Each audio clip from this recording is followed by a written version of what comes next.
I intend to zoom in on the main axes of this new regulation and on the main changes Basel III will bring to banks. Let's start with the first part. Basel III, as the name already indicates, continues on from Basel II. Basel II was mainly focused on the level of capital. When lending money, banks engage in activities bearing some level of risk.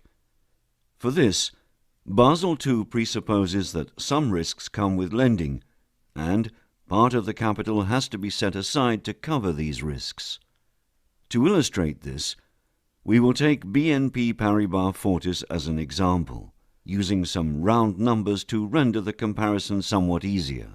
Let's use 200 billion of loans as the starting point. Basel II states that some risks are associated with those loans, and Basel III continues this reasoning. This risk is not equal to all of those loans. For this, the loans are weighted in order to arrive at the total amount of risk-weighted assets.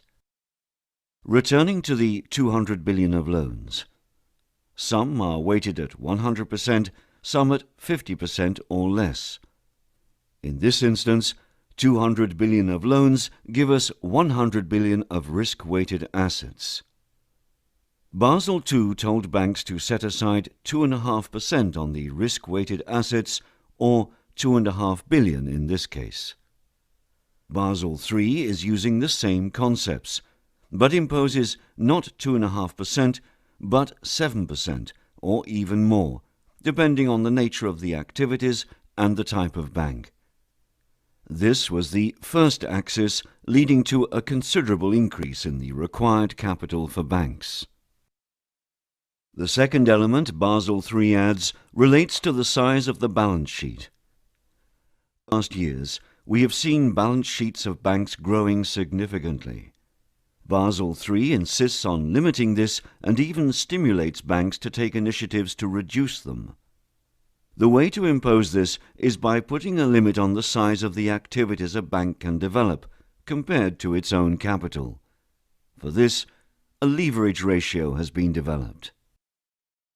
The third element added by Basel III, and probably the most important one, is liquidity. Liquidity is represented by this bucket. The bucket is not filled up with water, but it represents liquidity, so it contains euros and cents.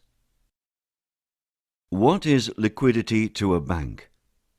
A bank receives deposits and grants loans. Every day, the bank disposes of a certain level of cash through its activity of collecting deposits and by providing cash to clients while granting loans. It's very likely the bank will not be in equilibrium at the end of the day. If it has more deposits than loans, it will deposit part of them with another bank. If it has granted more loans than it received deposits, it will go for a loan with another bank via the so-called interbanking market. Of course, it's key for a bank to have equilibrium between its loans and deposits for each period of time. To be sure such equilibrium will exist, Basel III has developed a specific regulation. Before zooming in on this, I will first explain the metaphor of the bucket used in this film. As we saw, the bucket fills up with euros and cents. So each time the bank receives a deposit, the bucket will fill up.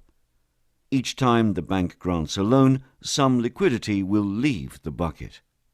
Why?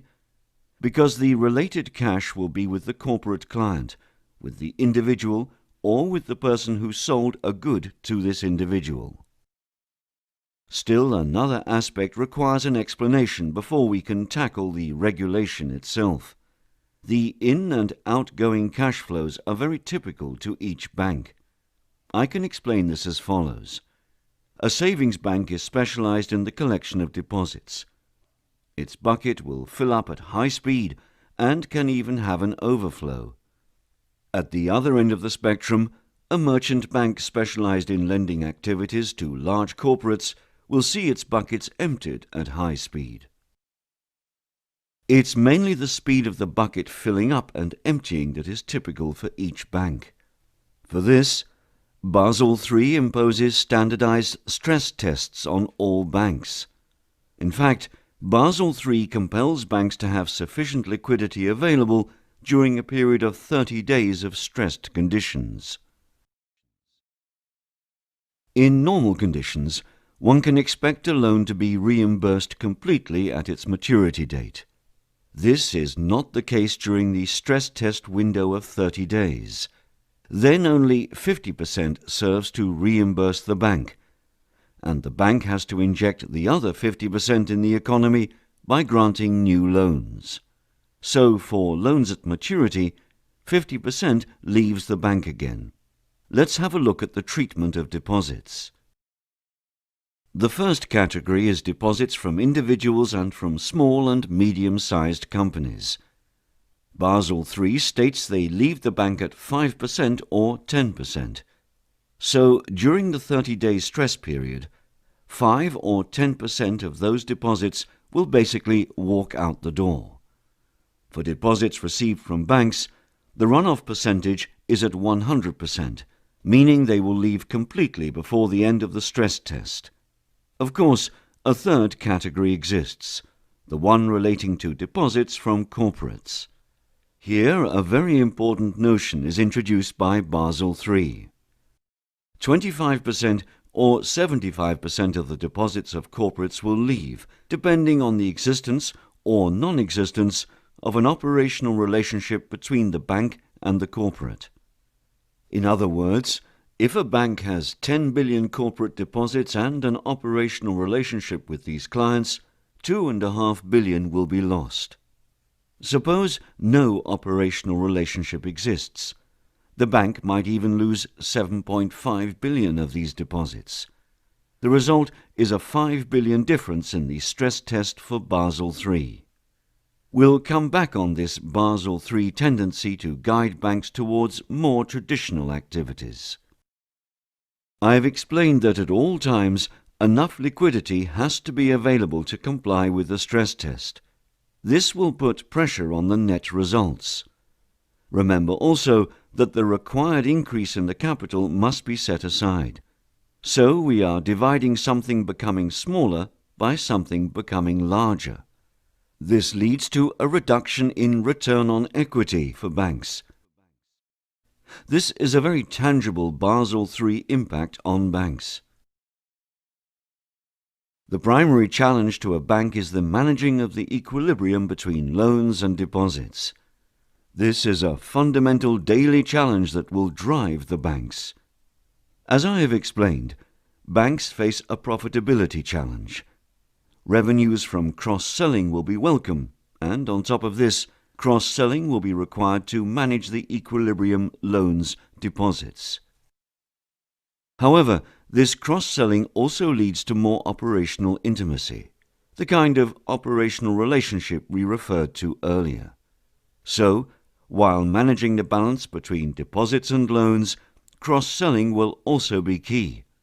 The operational intimacy this will bring will help to retain the required liquidity levels for the stress test. So, this is very fundamental to the required calculations for Basel III, as well as for the continuity of the bank. This leads us to our statement that banks have to have complementary activities to the business of granting loans and collecting deposits. Cash management is a good example. Cash management is key in this context. Factoring is also a complementary activity. The former Fortis factoring entity has now returned to BNP Paribas Fortis to become part of the service offered to our clients. With what you have just seen, I hope I've provided you with an overview of what Basel III is all about, how it impacts banks and the shifts it will bring to the interaction with their clients. This means that banks will work on a closer relationship with their clients and put more emphasis on traditional banking activities. Thank you all for your attention.